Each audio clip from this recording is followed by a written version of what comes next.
વિક્રમ સંવંત 2081 કાર્તિક વદ પાંચમ તારીખ 20/11/2024 બુધવાર.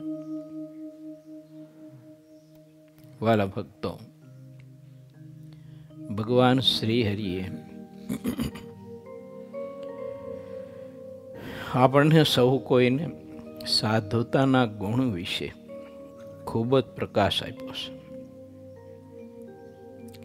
માટે પ્રત્યેકે સાધુતાના ગુણ કેળવવા માટે પૂરેપૂરો પુરુષાર્થ કરવો, પ્રયત્ન કરવો અને સાધુતાના ગુણ ધારવા.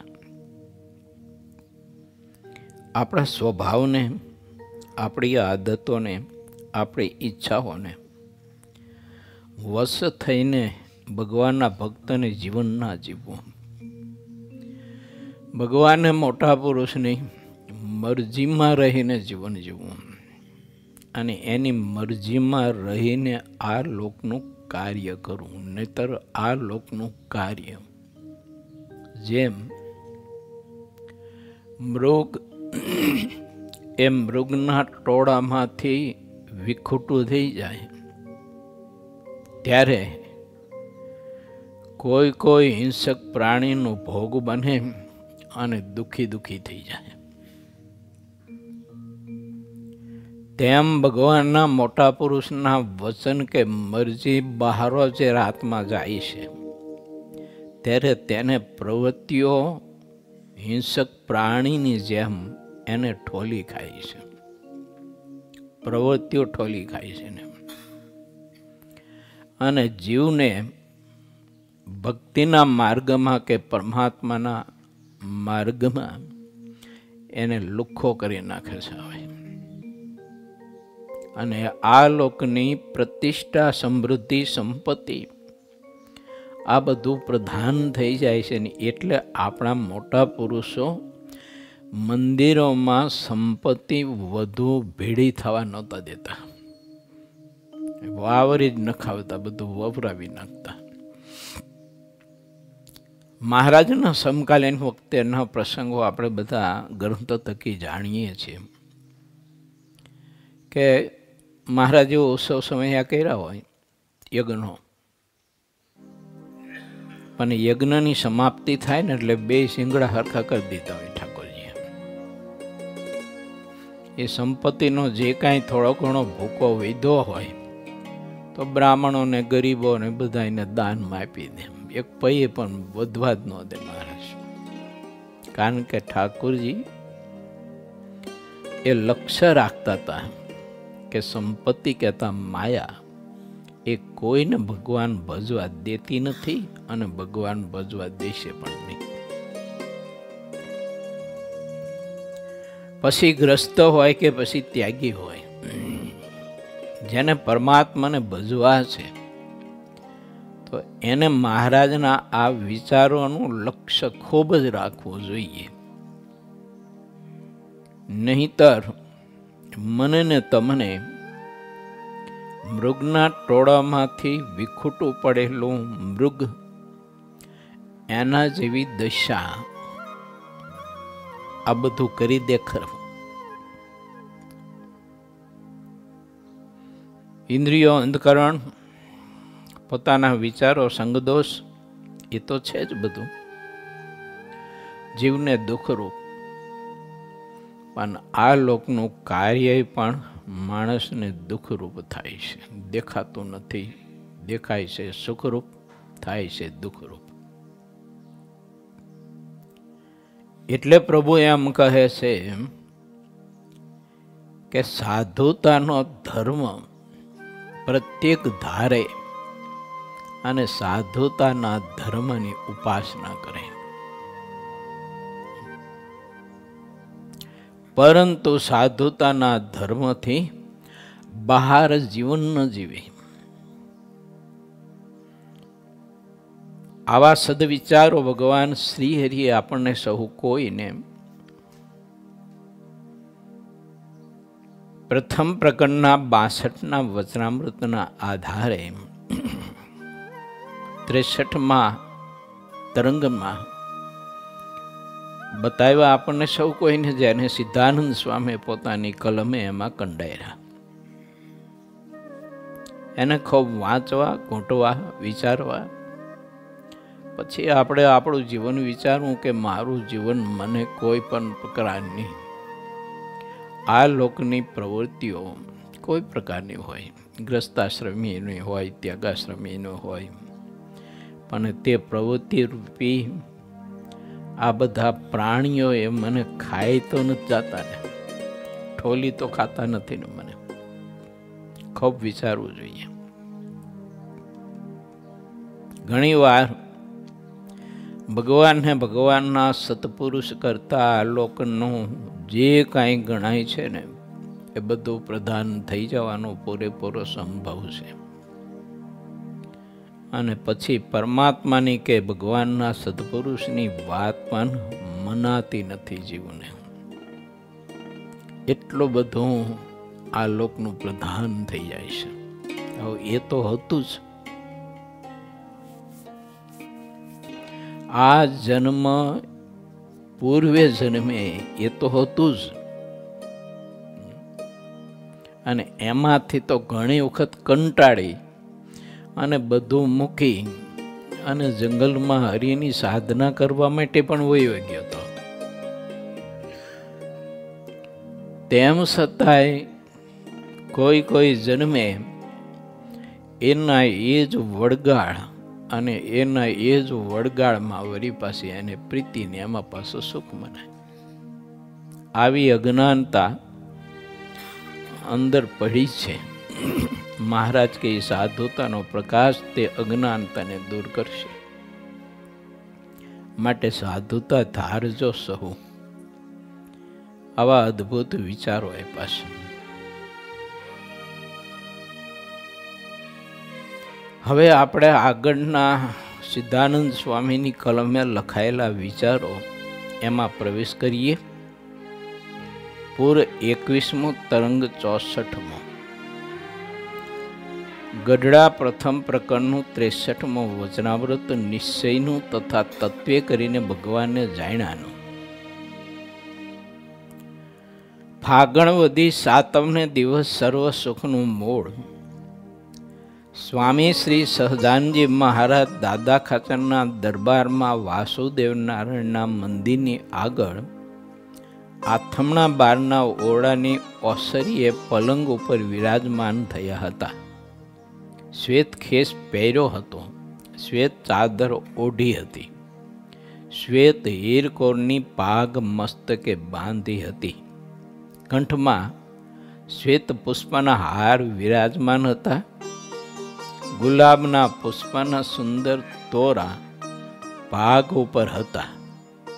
પોતાના મુખારવિંદને આગળ સર્વ મુનિ તથા દેશ દેશના હરિભક્તોની સભા ભરાઈને બેઠી હતી. પછી નૃસિંહાનંદ સ્વામીએ શ્રીહરિને પ્રશ્ન પૂછ્યો કે જેને ભગવાનના નિશ્ચયમાં કસર હોય તેને કેવા સંકલ્પ થાય? તે જેવા થતા હોય તેવા હે પ્રભુ તમે અમને કહો ને. પછી મુનિજનો પ્રત્યે શ્રીહરિ બોલ્યા કે જેને નિશ્ચયમાં કસર હોય તેને જ્યારે ભગવાનમાં કાંઈ સામર્થ્ય દેખાય ત્યારે અતિ આનંદ થાય, અને જ્યારે સામર્થ્ય ન દેખાય ત્યારે તેનું અંતર ઝાંખું થઈ જાય અને મનમાં કાંઈ આનંદ રહે નહીં. આવા સંકલ્પ થાય અને નિશ્ચયમાં કસરવાળાને. હવે ભગવાન જ્યારે આ પૃથ્વી ઉપર મનુષ્ય સ્વરૂપે બિરાજમાન હોય ત્યારે પરમાત્મા ક્યાંય પોતાનું અસમર્થપણું જણાવે, યા તો પરમાત્મા મૂર્તિ સ્વરૂપે બિરાજતા હોય ત્યારે પણ અસમર્થપણું જણાવે. આપણા કોઈ સંકલ્પ, આપણી કોઈ ઈચ્છાઓ એ પ્રભુ પૂરી ન કરે, અને બીજા ગોડિયા જેવા લોકો હોય તો એના થકી એ સંકલ્પ આપણો પાછો પૂરો થતો હોય. આવી જ્યારે સામે સમસ્યા સમજણની દૃઢતાને પક્વ કરીને પકડી રાખવા માટેની જ્યારે આવે ત્યારે હાથમાંથી સમજણ છૂટી જાય છે. કેમ? નિશ્ચયમાં ખામી છે. માટે ભગવાનના ભક્તને ભગવાનના સ્વરૂપનો નિશ્ચય તો એવો દ્રઢ કરવો કે એકવાર પ્રભુને જાણી લીધા પછી તે પરમાત્મા સમર્થપણે વર્તતા હોય, અસમર્થપણે વર્તતા હોય, મનુષ્ય સ્વરૂપે પરમાત્મા વર્તતા હોય અને એ મનુષ્ય સ્વરૂપે વર્તતા થકા પરમાત્મા ગમે તેવી નિર્બળતા અને અસમર્થપણું કદાચ સ્વીકારે તો પણ એ પરમાત્માના સ્વરૂપની વિશે આપણને કોઈ પણ સંકલ્પ ન થાય. ભગવાન ભોળાનાથની જેમ પાર્વતીજીને થયો પણ ભગવાન ભોળાનાથને સંકલ્પ ન થયો. જ્યારે સીતાજીના વિરહમાં ઘેલી અવસ્થામાં ભગવાન રામજી રડતા રડતા કોઈ વૃક્ષને, કોઈ મૃગલાઓને, કોઈ પ્રાણીઓને પૂછતા ગાંડા ઘાલા થઈને, હે વૃક્ષરાજ, મારી સીતાને તમે જોઈ, મારી સીતાને જોઈ, મને મારી સીતા બતાવો, મારી સીતા બતાવો. આ નિર્બળતાની અવસ્થાનો સ્વીકાર પરમાત્માએ કર્યો. શિવજીને ભગવાન ભોળાનાથને સંકલ્પ સુધા ન થયો પણ પાર્વતીજીને સંકલ્પ થયો. આવી કથા છે. વક્તાઓ આ કથા કહે છે. માટે આપણે વિચારવું કે પરમાત્મા જ્યારે કોઈ પણ એવો સમર્થપણું જ્યારે જણાવે તો પ્રભુના સ્વરૂપની વિશે મને ને તમને કોઈ સંકલ્પ ન થવો જોઈએ. મહારાજને મૂકી અને ઇતર પાસે આપણા સંકલ્પ સિદ્ધિના માટે થઈને આપણે હાથ જોડી અને દિન વધને પ્રાર્થના સ્તુતિઓ કરવા માટે દોડી ન જવાય. ભગવાનના નિશ્ચયમાં બહુ મોટી ખામી છે. પરમાત્મા આપણા સંકલ્પ પૂરતા કરે ન કરે એમાં આપણું હિત હોય છે. આપણને દેખાય ન દેખાય. મહારાજના સમકાલીન વખતે આવા બહુ પ્રસંગો બધા ઘણા બધા જ મહાપુરુષોની કલમે બનેલા લખાયા છે. એને કોઈ સંકલ્પ સુધા ન થાય. માટે વિચારીએ. વાળક દેશના સામંત પટેલ હતા. કેવો જબરજસ્ત નિશ્ચય મહારાજના સ્વરૂપનો. પ્રસંગ તો ઘણો બધો વિસ્તારથી છે પણ સંદર્ભના રૂપે આપણે સમજવા માટે પ્રયત્ન કરીએ કે લોકોએ ભેળા મળીને સત્સંગ છોડાવવા માટે જ્ઞાતિ બહાર મૂક્યા. રોટીને બેટીના સંબંધો તોડી નાખવાના નિર્ણયો લીધા. ઘણી બધી ઉપાધિઓ આવી અને એને સંકલ્પ સુધા ન થયો ભગવાન સ્વરૂપના નિશ્ચયમાં. ઘણી બધી ઉપાધિઓ આવી. પારાવાર દીકરા દીકરીના સંબંધો થયા હતા. વેવાઈને એની ખબર પડી તો વેવાઈ દીકરીને મોકલે નહીં, દીકરીને તેડાવે નહીં. લોકો ચીજ વસ્તુ પદાર્થ લે દે નહીં. ના બોલવાનું ગામના લોકો બધા બોલ્યા કરે. કંઈક બધી ઉપાધિઓ.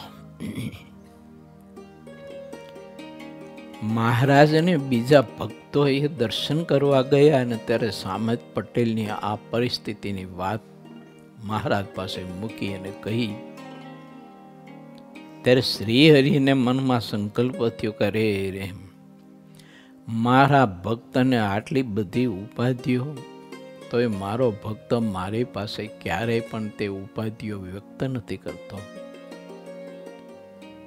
ધન્યવાદ છે એના નિશ્ચયને, સમજણ અને નિષ્ઠાને. મહારાજે સંકલ્પ કરીને બધી ઉપાધિઓ પછી દૂર કરાવી. આવા ઘણા બધા ભક્તોના પ્રસંગો છે કે એને પરમાત્માના સ્વરૂપને વિશે કોઈ સંકલ્પ સુધા નથી થયો. માટે આપણે વિચારીએ ભગવાનનો નિશ્ચય તો અડગ હોવો જોઈએ. પર્વત પ્રાય હોવો જોઈએ ને પછી ઠાકોરજી ચાહે તે આપણો ઉપર ગમે તે ઠાકોરજી વિચારે કાંઈ ઉપાધિ દુઃખ બીજું ત્રીજું કાંઈક મૂકે, કોઈ શારીરિક દીર્ઘ રોગ મૂકે. કાર્યાણીના 10મામાં મહારાજે કહ્યું છે ભગવાનની ઈચ્છાથી જે દુઃખ કાંઈ આવ્યું હોય એને ભગવાનનો ભક્ત સિદ્ધને ટાળવાને ઈચ્છે. તો એનો મિનિંગ એવો નથી કે શારીરિક કાંઈક આપણને વ્યાધિ આવી હોય તો આપણે ડૉક્ટરી ન કરાવી, વૈદ્ય પાસે ન જવું, દવા ન કરાવી, એવો મિનિંગ નથી એનો. પરંતુ નિષ્ઠાની વાત છે કે પરમાત્માની નિષ્ઠા મૂકીને, પ્રભુનો આશ્રય મૂકીને અન્યનો આશ્રય લઈને દુઃખ દૂર કરવા માટેના ભગવાનના ભક્તોએ કોઈ દિવસ ક્યારેય પણ કોઈ પ્રયાસો કે પુરુષાર્થ ન કરાય. જે આવ્યું છે એને પરમાત્માના તરફથી પ્રભુ પ્રસાદ માની અને સ્વીકારીને ભોગવી લો, મહારાજ કહે છે કે.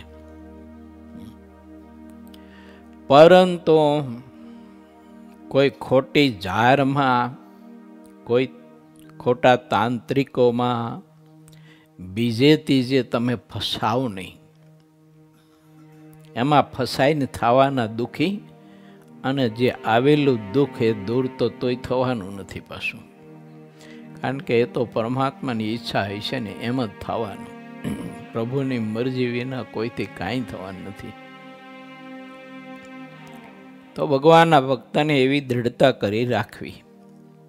શાસ્ત્ર વાંચતા વાંચતા, કોઈ સંતનો સમાગમ કરતા, ક્યાંક પરમાત્માના મનુષ્ય ચરિત્રની કોઈ એવી નિર્બળતા સ્વીકારેલી વાતો આવે તો એ વાત સાંભળીને આપણે મનમાં પરમાત્મા પ્રત્યેનો કોઈ મનુષ્ય ભાવનો સંકલ્પ સુધાર ન થવો જોઈએ, વિચાર સુધાર ન આવવો જોઈએ કે ભગવાન હોય તો આમ કેમ થાય, આમ કેમ કરતા હોય છે. મને એક હરિભગતે 10-15 વર્ષ પહેલાં એક વાત કરેલી. મને કે સત્સંગમાં આવા મોટા મોટા સંતો મહારાજ પ્રગટ આપણે કહીએ છીએ કે છે, તો પછી સત્સંગમાં નાની મોટી એવી બધી ઉપાધિઓ કેમ આવ્યા કરે છે?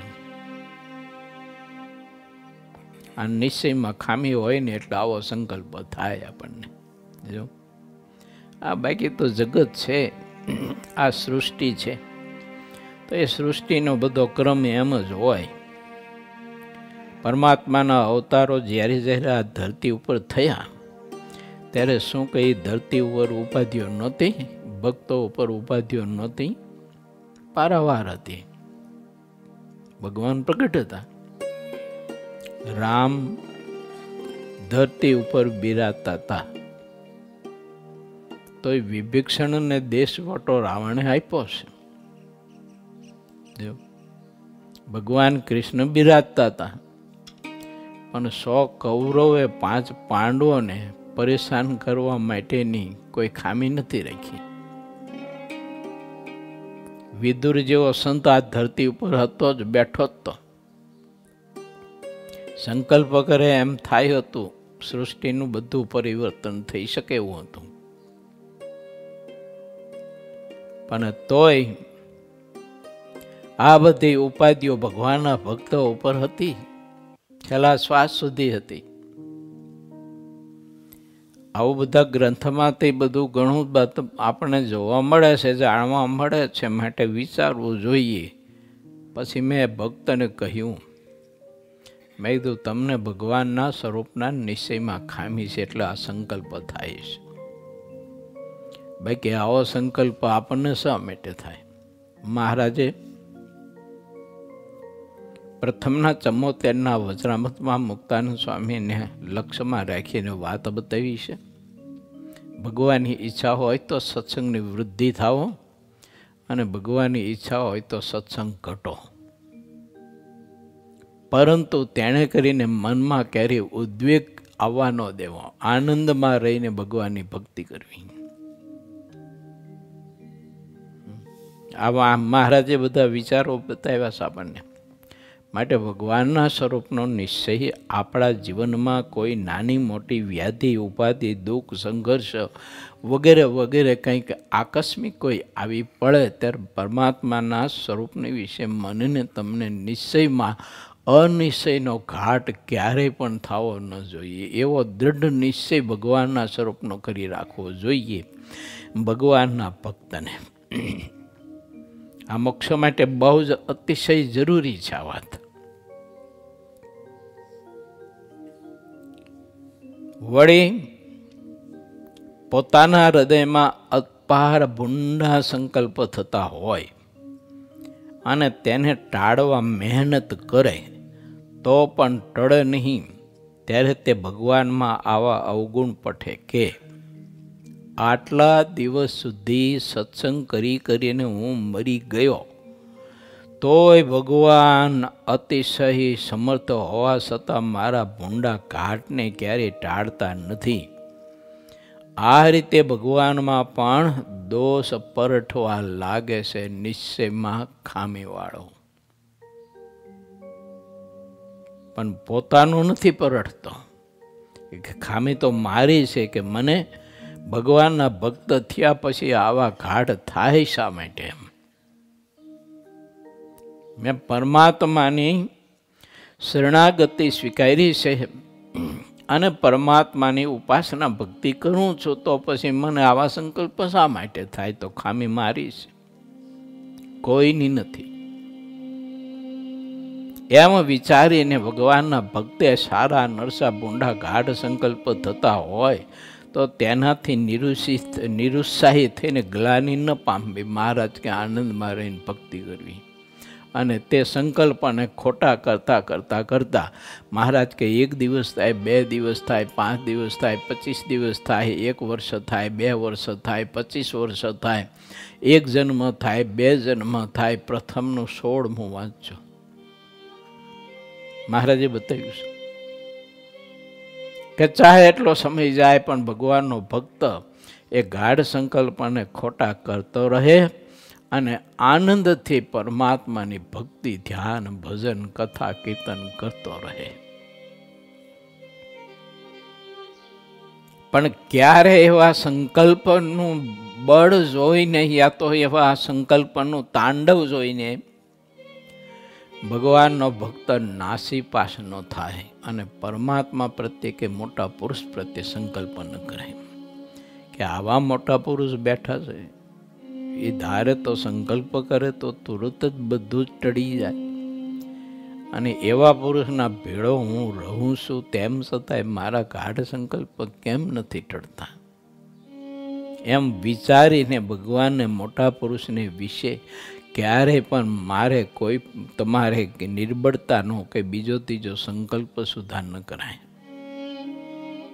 ને કેમ? તો એ મોટા પુરુષ તો ભગવાનની મરજીમાં રહેતા હોય છે, તો એની મરજી હોય તો મોટા પુરુષ મારા ને તમારા માટે એ કાંઈક સંકલ્પ કરે, આશીર્વાદ આપે. અને બાપની મરજી ન હોય તો એ બેઠા હોય ને બધું હળગતું હોય. આખી દુનિયા, આખી સૃષ્ટિ હળગતી હોય અને એમાં ભેગા પોતે બળતા હોય તોય સંકલ્પ સુધાર ન કરે. કેમ? પોતાના માલિકની મરજી નથી. એટલે આપણા જેવા અધૂરિયાને એ સંકલ્પ થાય કે આમ કેમ થાય છે? આવા ભગવાન, આવા મોટા પુરુષો હોય તો ત્યાં બધું સારું જો હોવું જોઈએ ને. એમ જે કંઈ લોકો હોય તે બધા જ ભગવત પરાયણ જ રહેવા જોઈએ ને, ત્યાં સતયુગ જ વર્તવો જોઈએ ને. આવા બધા સંકલ્પ આપને થતા હોય છે, નિશ્ચયમાં ખામી છે. એટલે ભગવાનને, ભગવાનના મોટા પુરુષને જાણવામાં ખામી છે એટલે સંકલ્પ થાય. બાકી તો દેશ કાળ અને યુગ ધર્મ અને સમાજ ધર્મ તો એ તે જે તે યુગ પ્રમાણે બધું એ ધર્મ બધા ચાલ્યા કરતા હોય છે. એટલે ભગવાનના સ્વરૂપમાં નિશ્ચયમાં આગુ પાછું થવા ન દેવું. પછી દૃષ્ટાંત આપે છે મહારાજ કે નિશ્ચયમાં ખામી હોય ને એ પોતાનું બીજું કાંઈ નથી વિચારતો. શું નથી વિચારતો? તો મહારાજ દ્રષ્ટાંત આપીને સમજાવે છે કે જે સ્ત્રી આદિક પદાર્થમાં પોતાને અતિશય હેત હોય, પછી તે પદાર્થમાંથી પોતાનું મન કોઈ રીતે પાછું ન વળે, ત્યારે તેઓને તેઓ દોષ ભગવાનમાં કલ્પે. જે મારે વિશે જેમ કામાદિક દોષ રહ્યા છે તેમ ભગવાનમાં પણ તે દોષ રહ્યા છે, પણ એ ભગવાન છે તે મોટા કહેવાય છે. આવી રીતના જેના અંતરમાં ઘાટ થતા હોય, તેના નિશ્ચયમાં કસર છે, એવા ભક્તનો જે નિશ્ચય તે પરિપક્વ કહેવાય નહીં. માટે નિશ્ચય ભગવાનના ભક્તને પરિપક્વ કરો. કારણ કે પ્રભુ કરતુંમાં કરતું અન્યથા કરતું છે, અને પરમાત્મા પોતાના ભક્તની કોઈ પણ ચાહે તે ઈચ્છા પૂર્તિ કરવા માટે પ્રભુ કોઈ પણ ભાવ સ્વીકારતા હોય છે. ઘણા વર્ષો પહેલા વડુસર ગામ છે વાંકાનેર બાજુ, ત્યારે વિદ્યાર્થી ભવનમાં સુનગર અમે રહેતા હતા. તે એક જાદવ કરીને છોકરો ત્યાંનો ભણતો તો કોળી પરિવારનો, એનો આગ્રહ હતો તો અમે તે ગામમાં સત્સંગ કરાવવા માટે ગયા હતા. અઠવાડિયું 10 દિવસ રોકાયા હતા. ત્યારે ત્યાં એક વ્યક્તિ હતા, એને મને પ્રશ્ન કર્યો હતો. મને કે સ્વામીજી એક પ્રશ્ન બહુ મને છે ને સતાવ્યા કરે છે. મેં બોલો ને. તો મને કે ભગવાન કૃષ્ણ હતા, એને 16,108 રાણીઓ હતી. આવડો મોટો સંસાર હતો એમને, અને લગભગ બધી રાણીઓના હરણ કરી એને લાવ્યા હતા. તો મને કે ભગવાન કેમ કહેવાય એમને? કે એવું તો સાધારણ માણસ નથી કરતો. કે આવો પ્રશ્ન કરેલો મને એ વખતે, 40 વર્ષ થઈ ગયા વાતને. પછી મેં એને સમાધાન આપતા કહ્યું હતું, મેં તો પરમાત્મા કરતુંમાં કરતા અન્યથા કરતું છે, અને 16,108 રાણીઓ એ પરમાત્માની જે હતી ને એના તમે પ્રસંગો, ઇતિહાસો, મર્મ તમે જાણો જ કીધું. પછી એના બધા કારણો બતાવ્યા મેં. મન કે એવું છે? કે મેં કીધું એવું છે. પરમાત્માએ એના કલ્યાણ માટે એના કાંડા હાથમાં સ્વીકાર્યા હતા પ્રભુએ. એ કોઈ વૈકારિક સૃષ્ટિ ન કહેવાય, અને વૈકારિક સૃષ્ટિથી કોઈ દિવસ વિચાર ન કરાય.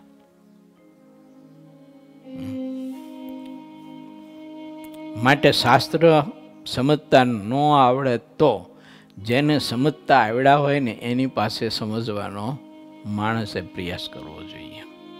આપણી બુદ્ધિ બળથી આપણે સમજવા જઈશું ને તો કંઈક આવું ને આવું બધું છે ને બાફી મારીએ.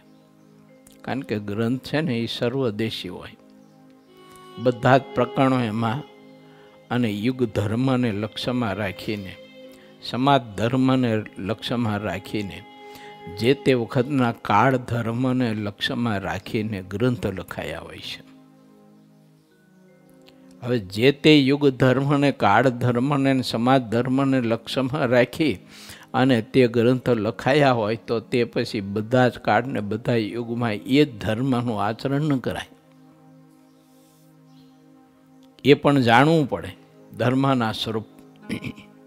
ઘણી વખત ન જાણતા હોઈએ તો જડતાના કારણે એને પકડી રાખે. એટલે તો આપણા ભારત દેશમાં બળજબરીથી પતિના મૃત્યુ પછી બાવડા પકડીને ઢસડીને પણ લોકો એને બળતી અગ્નિના ચિત્તાના દાહમાં નાખી દેતા હતા. એ જડતા હતી. સતી થવાના જે રિવાજ અને પ્રસંગો છે ને એને થોડાક જાણવા જોઈએ.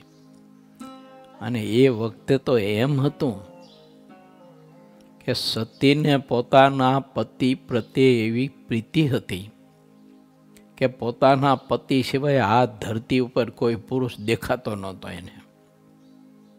આવી પતિવ્રતાની દ્રઢ ભક્તિ હતી એની. એને ઈશ્વર માનીને આખી જિંદગી પોતાના પતિની એને પૂજાતા. અને એ પતિ જ્યારે શરીર છોડે ત્યારે પતિનો વિરહ સહન ન થતો, એટલે એના શરીરમાં સંકલ્પથી આગ લાગતી હતી અને શરીર બળીને ખાક થતું હતું. એ કે પતિના શરીરને બાળવાના અગ્નિમાં કઈ સતી પડી નહોતી મૃત્યુ પામતી. એની પતિવ્રતાના પ્રભાવના કારણે સંકલ્પ કરે એટલે પોતે અગ્નિ સ્વરૂપે થતા હતા. અને અગ્નિ સ્વરૂપે થઈને અગ્નિમાં સમાઈ જતા હતા. એનું શરીર કે અગ્નિમાં બળતું નહોતું. મહારાજે આ વિચાર વડતાલના 8મા વચનામૃતમાં બતાવ્યો હશે કે એવો ભગવાનનો ભક્ત જ્યારે અગ્નિ તત્વ પ્રધાન વ્રતિ કરે ત્યારે એ અગ્નિ તત્વ પ્રધાન થઈ જાય છે, અગ્નિ રૂપ થઈ જાય છે. પછી એને અગ્નિ શું બાળી શકે? અગ્નિને થોડોક બાળી શકે. હવે આ બધા સંદર્ભ તો લોકોને કાંઈ ખબર ન હોય, એટલે ગતાનું તો ગતિ પરંપરા તે બધું ચાલતું હતું. પણ ભગવાન સ્વામિનારાયણે સતી કરવાના રિવાજો બંધ કરાવ્યા. આ ખોટું છે, આ તો હિંસા છે. એક સ્ત્રી હિંસા કહેવાય. આવું ન કરાય. લોકોને બહુ સમજાવ્યા.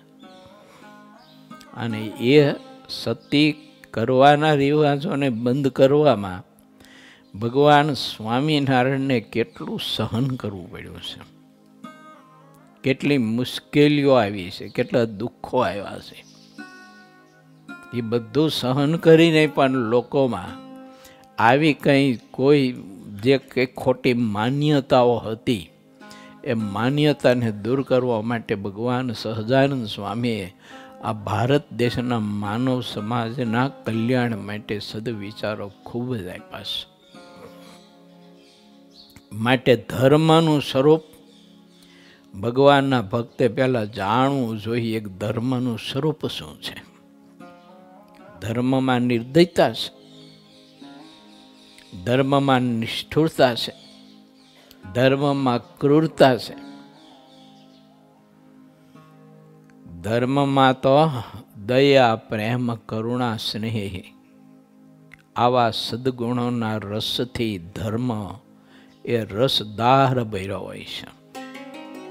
જે ધર્મિષ્ઠ પુરુષો હોય એના હૃદયમાં પ્રેમ, દયા, કરુણા કેટલા હોય. જો ને મહારાજના જીવનનો નથી આપણે જોતા તો ધર્મનિષ્ઠા ભગવાન સહજાનંદ સ્વામીની કેવી હતી.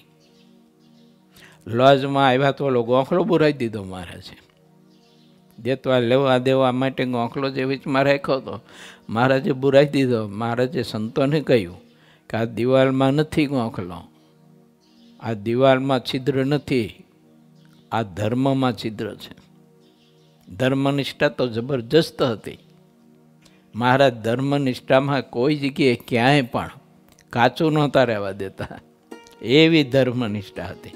પણ દયા કેવી હતી કહો? કરુણા કેવી હતી? ક્યાંક જરૂર પડી તો ઠાકોરજીએ સાધુને ખીચડીના પાયણા કરાવ્યા, ખીચડીના દાંતણ કરાવ્યા. હે ને? ક્યાંક દેશકાળ એવો હતો, પરિસ્થિતિ એવી હતી તો ઠાકોરજીએ ખીચડીના દાંતણ કરાવ્યા. જે નાયા ધોયા વિના મુખમાં જળ ન મૂકે ને ન મૂકવા દે એવો ભગવાન, અને એ પાછો ખીચડીના દાંતણ કરાવે.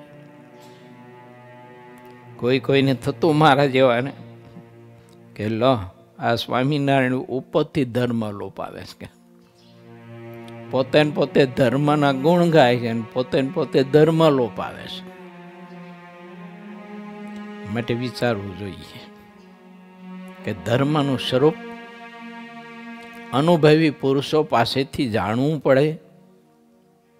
ઘણીવાર એટલી બધી નિષ્ઠુરતાઓ હોય છે, એટલી બધી ધર્મમાં જડતાઓ હોય છે,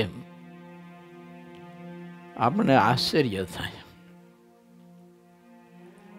માટે વિચારીએ કે ભગવાન અને મોટા પુરુષે આપણને જે ધર્મનું સ્વરૂપ બતાવ્યું છે, તો ભગવાનના ભક્તને એને અનુભવી પુરુષો પાસેથી જાણી અને તે ધર્મનું સેવન કરવું, તે ધર્મનું આચરણ કરવું.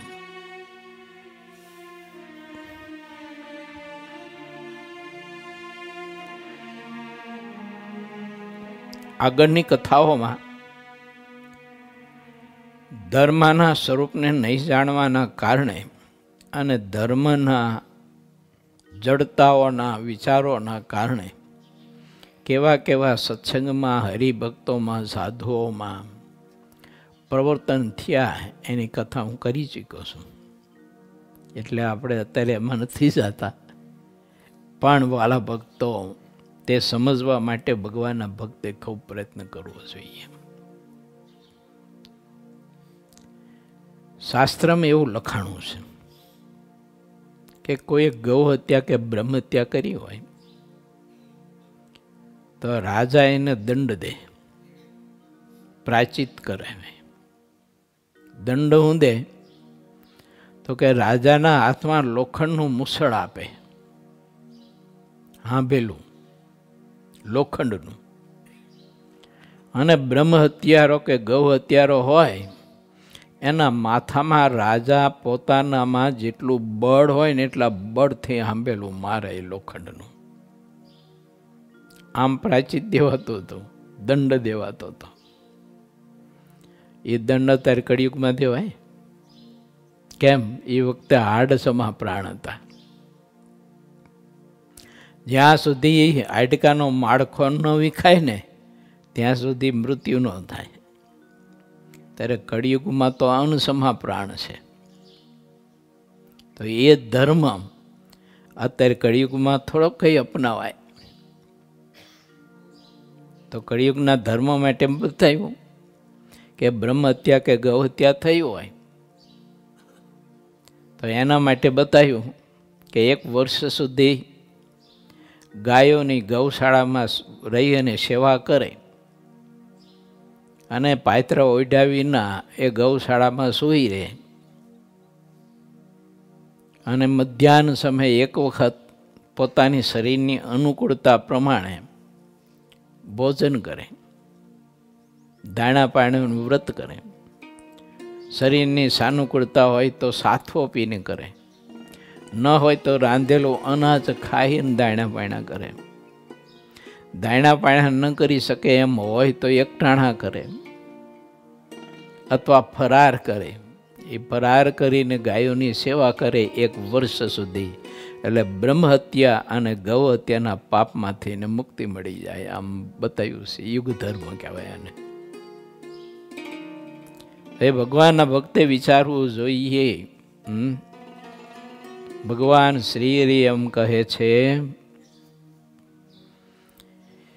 કે ભગવાનના સ્વરૂપના નિશ્ચયમાં જો ખામી હશે તો આ બધું જાણવું બહુ કઠિન પડશે, એને નહીં જાણી શકાય. માટે ભગવાનના સ્વરૂપનો નિશ્ચય ભગવાનનો ભક્ત દ્રઢ કરે. પરિપક્વ નિશ્ચયવાળાના લક્ષણો બતાવે છે. હવે પછી પરમ ચૈતન્યાનંદ સ્વામીએ શ્રી હરિને પૂછ્યું છે, હે મહારાજ, જેને ભગવાનનો પરિપક્વ નિશ્ચય થયો હોય તેના મનમાં કેવી જાતના ગાઢ થાય તે રીત હોય તે કહો. પછી શ્રીજી મહારાજ મુનિ પ્રત્યે બોલ્યા કે જેને ભગવાનનો પરિપક્વ નિશ્ચય થયો હોય તેના મનમાં 8 પહોર એવો વિચાર રહે જે મારે તો સર્વ પ્રાપ્તિ થઈ ચૂકી છે. જ્યાં પ્રત્યક્ષ ભગવાન રહ્યા છે તે જ સ્થળે પરમ ધામ છે, એ જ અક્ષરધામ છે, એ જ મુક્તિનું દ્વાર છે. ક્યાં? તો કે જ્યાં પ્રગટ પરમાત્મા છે ત્યાં. આવો એને પરિપક્વ નિશ્ચય હોય. પછી કોઈ દિવસ સંકલ્પ ન થાય નહીં કે મરશું, દેહ પડશે ને પછી મારા તેડવા આવશે ને પછી ધામમાં જઈશું, પછી અક્ષરધામને પામશું, મહારાજની સેવાને પામશું. આવો કોઈ સંકલ્પ ન થાય. એને સતત અનુભવાય, એને મનાય કે હું અક્ષરધામમાં જ છું, મહારાજની મૂર્તિની સામીપ્યમાં જ છું, મહારાજની સેવામાં જ હું અખંડ છું. પરિપક્વ નિશ્ચય હોય એને આવી સમજણ રહે અને આવા સંકલ્પ થાય. અને આ જે સંતો છે તે બધા જ નારદ, સનકાદિક જેવા છે, અને જેટલા સત્સંગી છે તે બધા ઉદ્ધવ, અક્રૂર, વિદુર, સુદામા અને વૃંદાવનના ગોવાળો સમાન છે.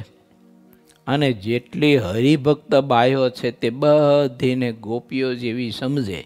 તથા દ્રૌપદીજી, સીતાજી, કુંતાજી, રૂક્મિણી, લક્ષ્મીજી અને પાર્વતીજી જેવા સમજે, યથાર્થ નિશ્ચયવાળો. હવે હું તમે વિચારીએ આપણું કે આવો યથાર્થ નિશ્ચય ભગવાનના સ્વરૂપનો છે આપણને, તો આ બધાને મુક્ત જ જાણે. અક્ષરધામના મહામુક્ત પુરુષો છે. અને જ્યારે આ ધરતી ઉપર પરમાત્મા મનુષ્ય સ્વરૂપે બિરાજતા હતા અને સૌને દર્શન દાન આપતા હતા, ત્યારે મહારાજના બેડા ઘણા બધા મુક્તો હતા.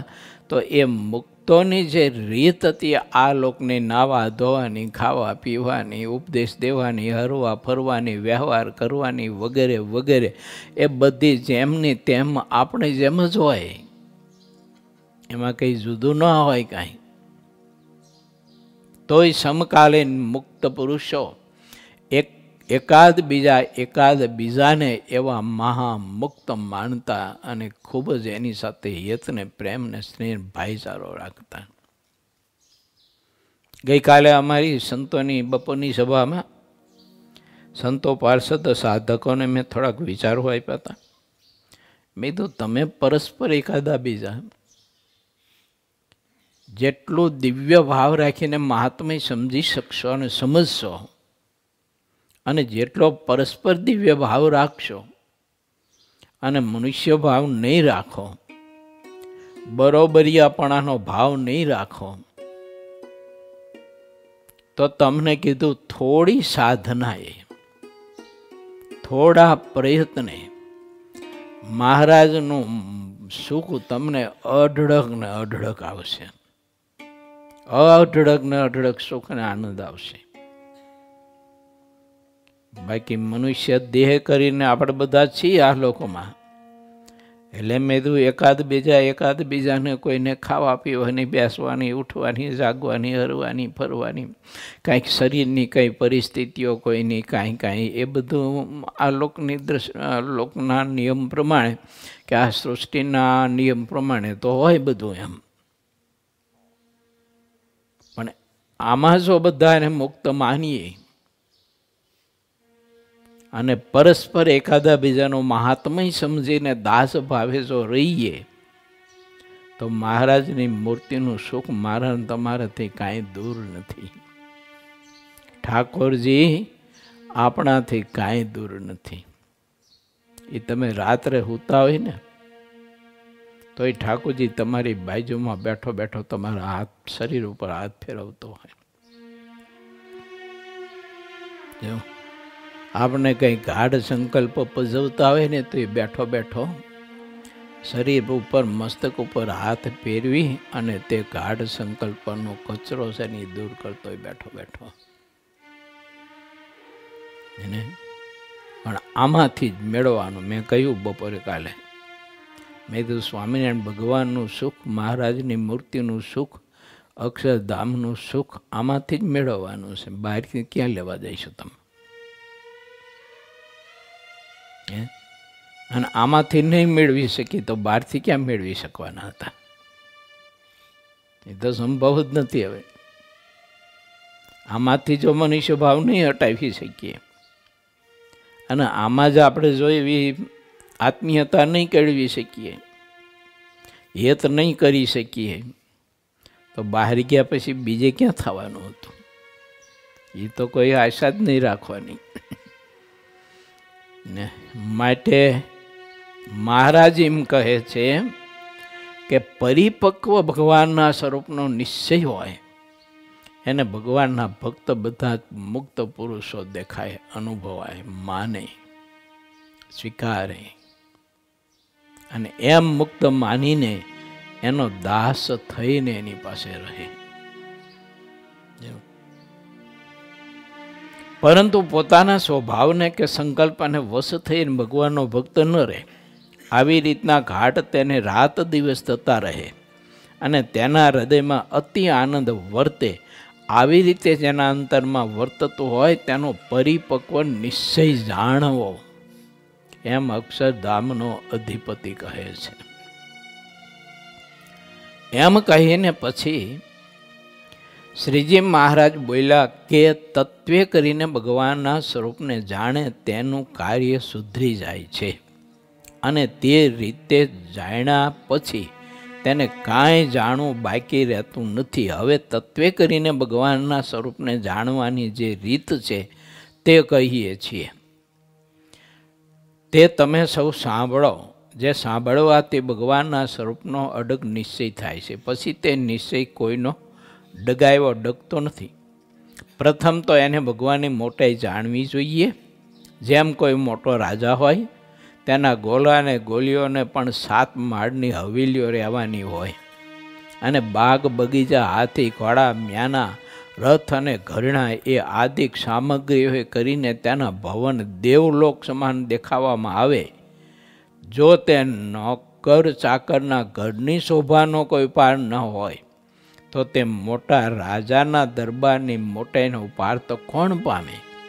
તથા તેમાં રહેલી છે અપરંપાર સાધન સામગ્રીઓ, તેના પારને કોણ પામે? તે તો અતિશય શોભાયમાન હોય, તેમાં શું આશ્ચર્ય કહેવાય? તેમ જે પુરુષોત્તમ ભગવાનની આજ્ઞામાં રહેતા એવા બ્રહ્માંડના અધિપતિ જે મોટા મોટા સૃષ્ટાઓ છે, તેના વૈભવનો કોઈ પાર આવતો નથી. તો જેના નાભી કમળમાંથી બ્રહ્મા ઉત્પન્ન થયા એવા જે વિરાટ પુરુષ છે, તેના વૈભવનો પાર તો ક્યાંથી આવે? એવા અનંત કોટી વિરાટ પુરુષો નિશ્ચિત રૂપમાં ભગવાન પુરુષોત્તમ નારાયણના ધામરૂપી અક્ષરની વિશેષ સુખે કરીને રહ્યા છે.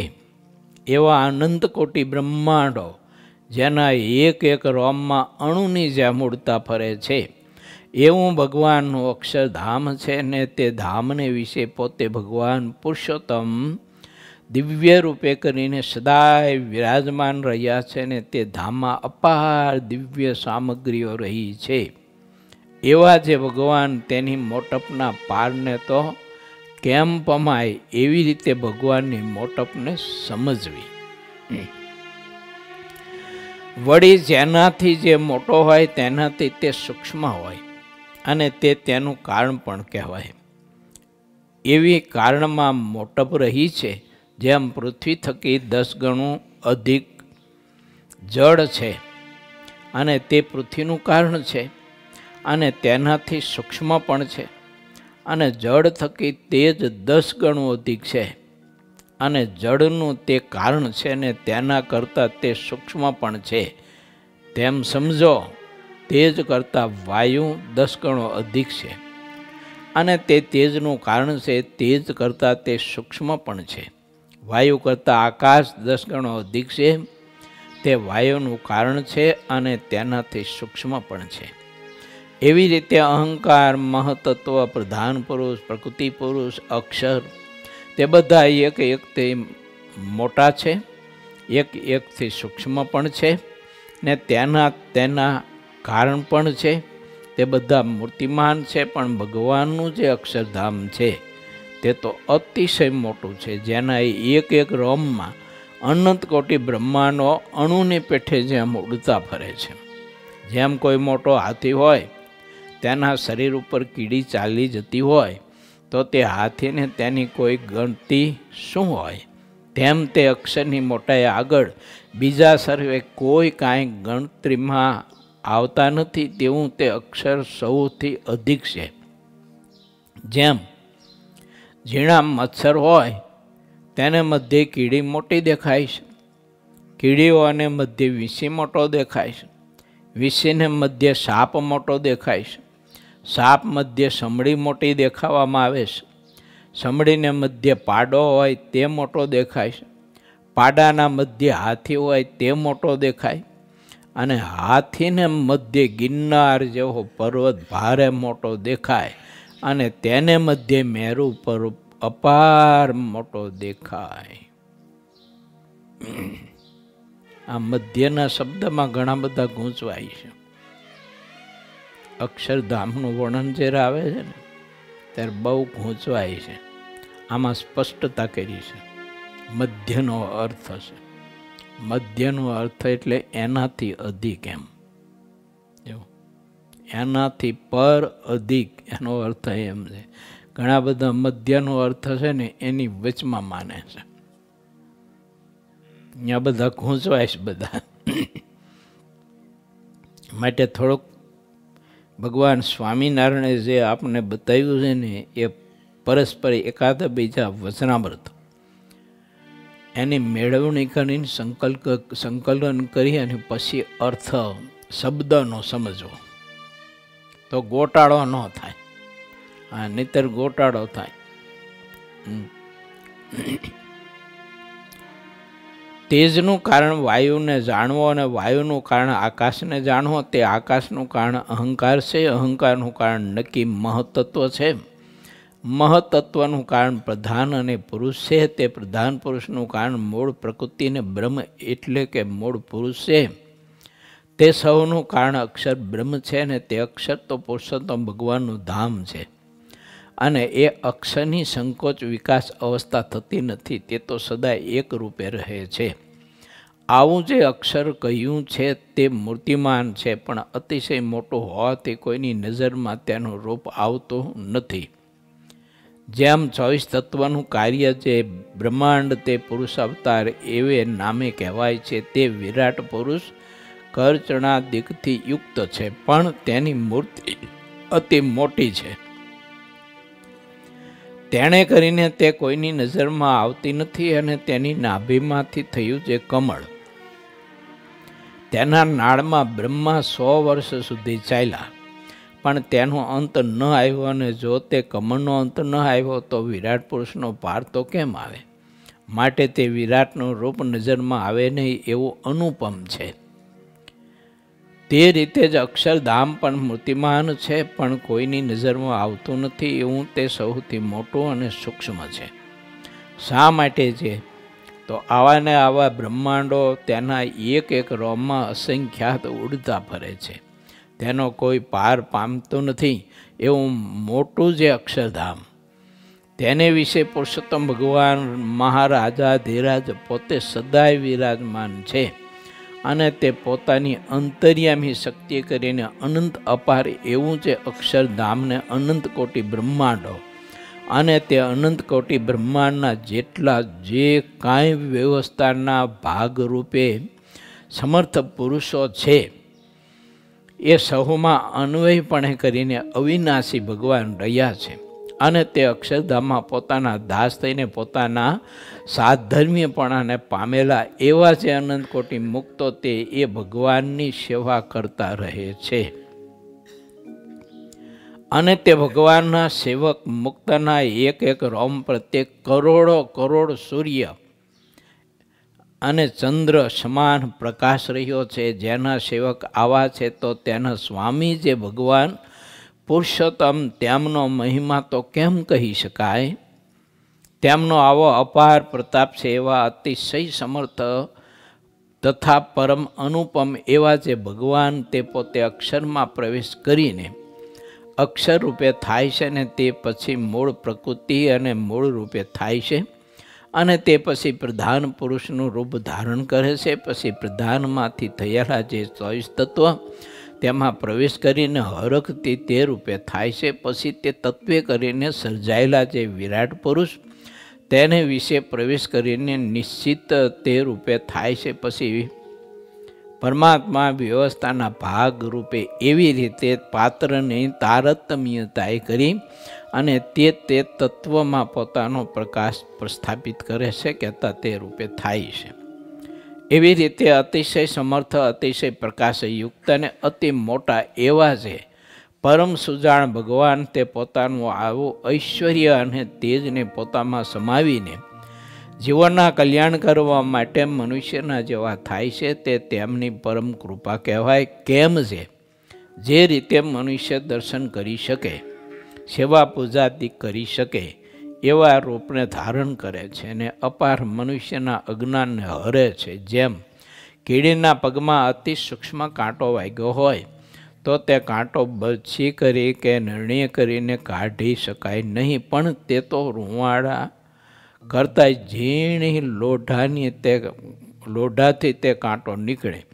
તે રીતે ભગવાન પણ પોતાની મોટેને પોતામાં સમાવી લઈને અતિ અલ્પરૂપ વારંવાર ધારણ કરે છે. અને જ્યારે અતિશય અધર્મ વધી જાય ત્યારે ભક્તની સહાય કરવા માટે તેઓ પ્રગટ થાય છે.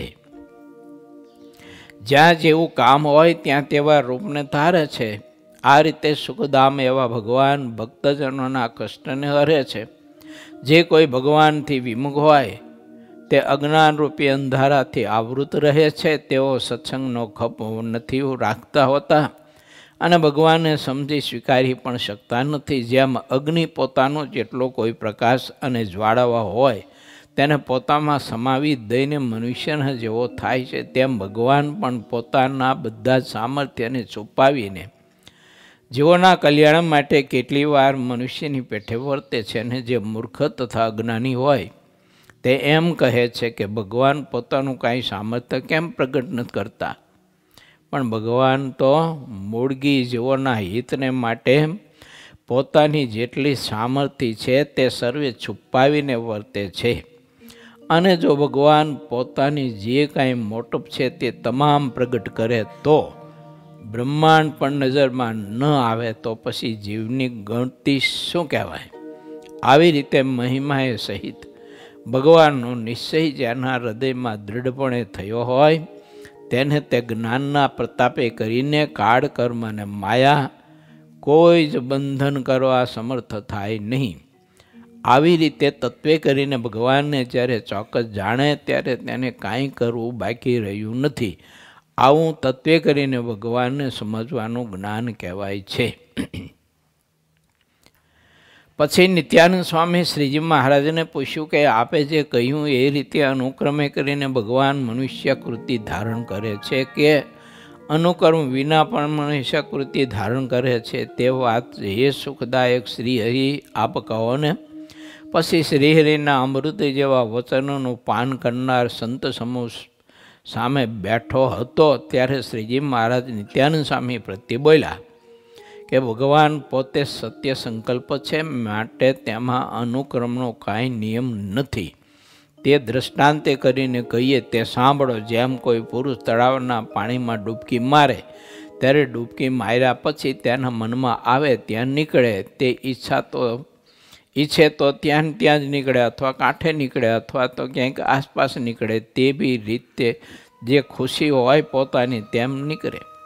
તેમ પુરુષોત્તમ ભગવાન અક્ષરધામમાં રહ્યા થકા તે અક્ષરધામને વિશે ડૂબકી ખાઈને ચાહે તો ત્યાંથી સીધા તત્કાળ મનુષ્યાકૃતિ ધારણ કરે. તેમાં કાંઈ વિલંબ લાગે નહીં ને ચાહે તો કહ્યું તે રીતે અનુક્રમે કરીને લોકના હિતના માટે મનુષ્યાકૃતિને ધારણ કરે છે. આવી વાત કહીને પછી ફરીવાર શ્રીહરિ કૃપા કરીને બોલ્યા, જેને ભગવાનનો અતિ દૃઢ નિશ્ચય હોય તેનું લક્ષણ ટૂંકમાં કહીએ છીએ. જેને પરિપક્વ નિશ્ચય હોય અને તે અત્યંત ત્યાગી હોય તો પણ તેની પાસે ભગવાન સંબંધી ગમે તેવી પ્રવૃત્તિ માર્ગની ક્રિયા કરાવીએ તો તે અતિશય મહાત્મ્ય સમજીને મહાત્મ્ય સહિત કરે. પણ શરીરમાં પ્રાણ હોય ત્યાં સુધી તે ક્યારેય તેમાંથી પાછો હટે નહીં અને તે ક્રિયા કચવાઈને કે મૂંઝાઈને પણ ન કરે, પરંતુ તેના હૃદયમાં ઘણી પ્રસન્નતા ભરી રહે, અર્થાત તે રાજી થકો રહે. હવે બીજું લક્ષણ કહીએ છીએ, તે ગમે તેવો પોતામાં કોઈ સ્વભાવ હોય અને તે કરોડો ઉપાય કરે તો પણ ટળેવો ન હોય, પણ જો તે સ્વભાવને મુકાવ્યાનો પરમેશ્વરનો આગ્રહ દેખે તો તે સ્વભાવનો તત્કાળ ત્યાગ કરે. અને હવે તેનું જે ત્રીજું લક્ષણ છે ને તે કહું છું. પોતાના જે વર્તમાન નિયમ હોય તેમાં જેટલી કસર કાંઈ દોષ અવગુણ હોય તેટલું તેને સુખ તો ન રહેતું હોય, તો પણ પરમેશ્વરની કથા કીર્તનને હંમેશા સાંભળતો રહે, તથા ભગવાનના સંત વિના તેને એક ઘડી માત્ર પણ ચાલે નહીં, અને પોતાનો અવગુણ લે તથા સંતનો અતિશય ગુણ ગ્રહણ કરીને સેવા કરતો રહે. વળી ભગવાનની કથા કીર્તન અને ભગવાનના સંતનો અતિશય મહિમા સમજે, આ રીતનું જેનું વર્તન હોય તેનો પરિપક્વ નિશ્ચય છે તેમ જાણવું, અને તેને તેટલો ખપશે તેમ પણ માનવું. એવા નિશ્ચયવાળાને ક્યારેક કોઈ પ્રારબ્ધ કરવાના યોગ્ય કરીને અથવા ભૂલથી ક્યારેક વર્તમાનમાં ફેર પડી જાય તો પણ તેનું ક્યારેય અકલ્યાણ થતું નથી. અને જેને આવો નિશ્ચય ન હોય અને તે ઘણો ત્યાગ રાખતો હોય તો પણ તેના કલ્યાણમાં અપાર ફરક રહે છે. જેને જેવો નિશ્ચય હોય છે તેનું તેવું ચોક્કસ કલ્યાણ થાય છે. ઇતિ શ્રી સહજાનંદ સ્વામી શિષ્ય સિદ્ધાનંદ મુનિ વિચિત શ્રી હરિચરિત્ર અમૃત સાગરના 21 પૂર્વમાં ગરડા પ્રથમ પ્રકરણનું 63મું વચનામૃત ગયું. એ નામે 64મો તરંગ સમાપ્ત થયો.